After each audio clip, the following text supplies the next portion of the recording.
ఏ విధమైనటువంటి కర్మలు ఆచరిస్తామో ఆ కర్మ ఫలితం మనకు తప్పింది కాదు. நாம் எவ்வித கர்மத்தை ஆற்றுகிறோமோ அதன் கர்ம வினையிலிருந்து தப்பிக்க முடியாது. మంచికి మంచి, చెడ్డకు చెడ్డ. நல்லதுக்கு நல்லது, தீயதுக்கு தீயது.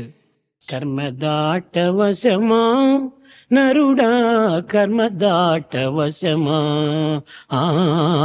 కర్మ దాటవశమా. கர்ம வினையை கடக்க இயலுமா மனிதா?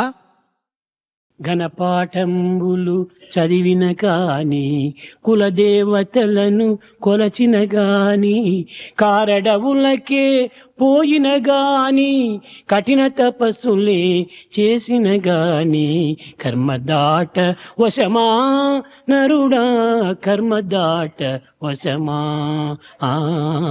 కర్మదాట వశమా. நல்ல புனித நூல்களை படித்தாலும், குலதெய்வங்களை வணங்கினாலும், அடர்ந்த கானகத்திற்கு சென்றாலும், கடும் தவங்கள் செய்தாலும் கர்ம வினையிலிருந்து தப்பிக்க இயலுமா மனிதா?